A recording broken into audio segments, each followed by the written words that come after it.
Hacemos compañía, ayúdanos a compartir cada uno de nuestros contenidos. Estamos en nuestras redes sociales. Si querés volver a ver alguna de nuestras entrevistas o enviársela a alguien, allí vas a encontrar los links en nuestras redes de YouTube y también en Instagram. Estamos como @like_a_las10. Así es, y te lo adelantamos al inicio del programa, como todos los martes hablamos de política internacional con Augusto Grilly Fox, que ya está del otro lado. Tenemos muchísimos temas que tenemos que abordar en el día de hoy. Augusto, ¿cómo estás? Y bueno, ¿por dónde arrancamos?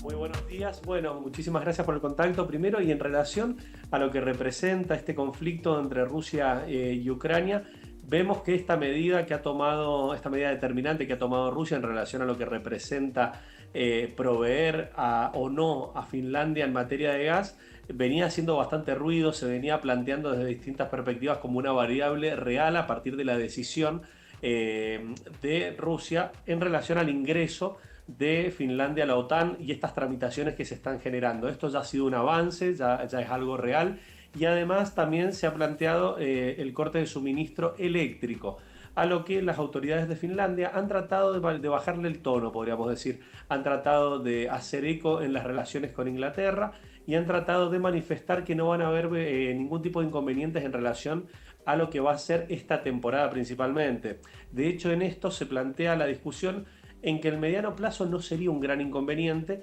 dado que podrían darse las condiciones para proveer a Finlandia como a otros países que se vean perjudicados por la decisión de Rusia de no proveerles más gas o capacidad eléctrica. Sino el problema es en lo inmediato, es ahora. De hecho, esto también da un paralelo en relación a lo que fue la gira del presidente Alberto Fernández por Europa, justamente para tratar de potenciar inversiones en relación a los recursos que tiene la Argentina para tratar de colocarlos en Rusia, en la comunidad europea, por estas variables que se están dando en contexto de guerra, ¿no? Augusto, todas estas decisiones que está tomando Rusia van de alguna manera y se están dando por el acercamiento de Finlandia a la OTAN. Claro, lo que se plantea ahí justamente el argumento de Rusia hace referencia a que el cordón de países limítrofes que tiene hacia Europa, el compromiso de palabra que existía en la década del 90 por parte de la OTAN es que no iba a llegar hasta ahí. O sea que los países que eran limítrofes con Rusia y ex miembros de la Unión Soviética no iban a ser incluidos ni iban a ingresar en la OTAN. Estos países han ingresado, varios de ellos, y justamente Rusia lo que argumenta es que lo entiende, lo interpreta como una provocación y como un riesgo inminente para Rusia. Y es acá que justifican y argumentan que las decisiones van a ser determinantes en este sentido. Y es acá donde, además de ser una medida directa contra Finlandia, también es una forma de relativo aviso a países como Alemania y como Italia en relación a que están proveídos en forma permanente por Rusia y que ya han sido avisados por mayor diálogo que han tratado de potenciar de que si no revelen las posiciones que están generando, podrían llegar a tomar determinaciones de similares características, lo cual sería bastante complejo porque, por ejemplo, países como Alemania tienen un suministro de alrededor de un consumo de 46% de gas brindado por Rusia. Entonces imagínense lo que podría representar un corte de suministro. Augusto, nos venimos un poquito más acá y hablamos de Ecuador. Estado de excepción, la situación es muy delicada en ese país. Tal cual, la situación en Ecuador por el estado de excepción decretado es bastante delicada, y esto es algo que viene siendo una constante. De hecho, tuvo picos muy fuertes, muy reales en el gobierno de Lenín Moreno. En este gobierno, en el actual de Guillermo Lasso, que se había comprometido a tratar de atacar estas realidades, le ha costado mucho, le ha sido algo muy complejo, y de hecho él responsabiliza a cárteles internacionales, y es acá donde se le están dando complejas situaciones internas.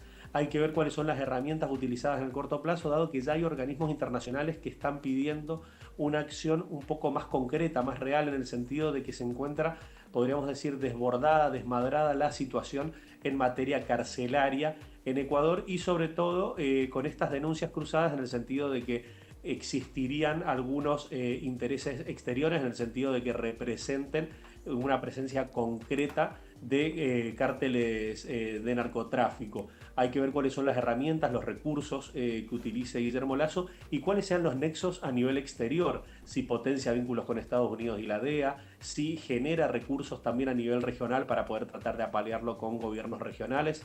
Esas son las principales incógnitas en un contexto que lo que está pidiendo son medidas inmediatas, ¿no? Bien, y seguimos en América Latina porque, bueno, el próximo fin de semana son las elecciones en Colombia. Exacto, el próximo domingo 29 de mayo se desarrolla un proceso electoral que no es menor en un contexto en Latinoamérica donde todas las elecciones han ido cumpliendo un rol bastante importante a nivel geopolítico para terminar de diagramar lo que va a ser este mapa para los próximos años.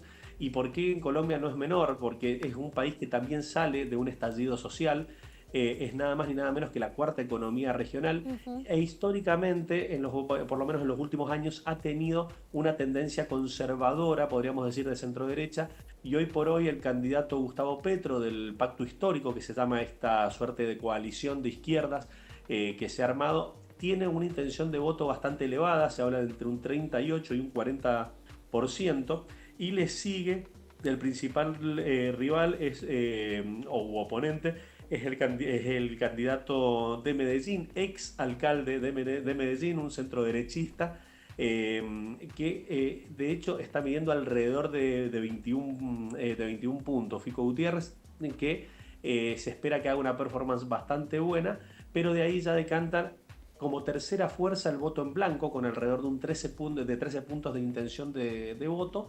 Y después aparece esta suerte de Donald Trump colombiano, el ingeniero Hernández, que hasta él mismo se ha hecho autoproclamar de esa forma, que se manifiesta como un candidato de derecha bien marcada, por decirlo de alguna manera, y que tiene matices muy similares. Trata de manifestarse como un outsider de la política, trata de plantear medidas y soluciones pragmáticas con visiones antisistema. Hay que ver de qué forma se desarrolla este proceso electoral, el cual va a ser la previa también a lo que van a ser las elecciones del 2 de octubre en Brasil, entre nada más ni nada menos que Lula da Silva y Jair Bolsonaro.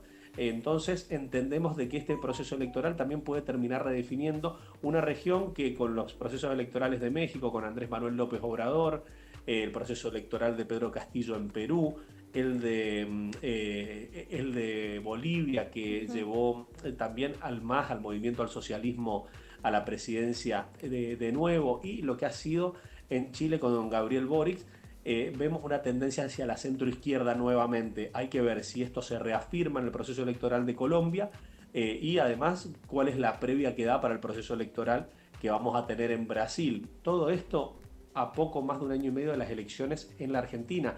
Uno por ahí no lo ve tan cerquita, pero ya no falta tanto, y todo esto también va a ir marcando una tendencia a nivel regional para el próximo proceso electoral que se vaya a dar en nuestro país. Exacto. Augusto, ha sido muy completo el informe, la columna internacional. Te mandamos un abrazo grande. No, muchas gracias a ustedes, un fuerte abrazo y hasta pronto. Bien, un genio Augusto Grilly Fox, como siempre, con toda la data. Bien, cómo se va reconfigurando también el panorama político en todo lo que es América Latina, y seguramente con Augusto vamos a estar siguiendo todo lo que es las elecciones en Colombia. Momento de hacer una nueva pausa, nos queda muchísimo más para compartir. Quédense hasta el final, ya venimos.